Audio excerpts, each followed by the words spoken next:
Good vibe буюу сайхан уур амьсгал сэдэвт хүүхдүүдийн санаажилсан нөлөөллийн үйл ажиллагаагаар тэд юу хүсэж байгаа, ямар чиглэлээр суралцвал өөрт болоод нийгэмд хэрэгтэй талаарх мэдээллийг солилцжээ.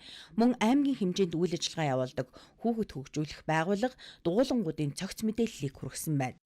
Төв аймгийн хүүхдийн зөвлөлийн нээлттэй гишүүнчлийг сурчлан таниулах зорилготой хийж байгаа. За энэний маань нэр нь Good Vibe гэж өгсөн байгаа. За ерөнхийдөө өсвөр үеийн залуучууд эцэг их ерөнхийдөө үе тэнгийнхэн хоорондоо ерөнхийдөө маш гоё уур амьсгалыг бүрдүүлээд нэг үчиг өнгөрүүлэх гэсэн зорилготой. За тэгээд ерөнхийдөө шинэлэг зүйл гэх юм бол open mic. За тэгээд давхар movie night болж байгаа. За энэ нь болохоор хүүхдүүд ерөнхийдөө оролцох маш туртай байдаг учраас хүүхдүүдийн саналаар хийж байгаа. Яг хүүхд залуу үе нь одоо залхамж халааныг ямар зүйл сонирхож байна. Тэднээсээ илүү хаачлах юм болов уу шүү. Ингээд даваа тал гэж харагдаж байгаа. Мэдээч бас шинэ хөгжлөлт хуулийн network гэх юм шиг надад санагдаж байгаа найзуудтай болох. Гоё штэ том талбайтай өөдөр дуулах гэж ирлээ. Би бинээ дуулахыг хараад найзуудаараа гоё хөгжилдөөл.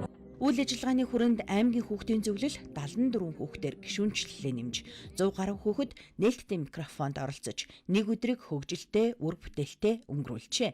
Үйл ажиллагаанд ирсэн хүүхдүүдэд зориулсан явуулын үйлчилгээг ажилуулсан нь хүүхдүүдийг сэтгэл зовнилгүй өдрийг найз нөхдийн хамт өнгөрүүлэхэд дэмжлэг болсон байна.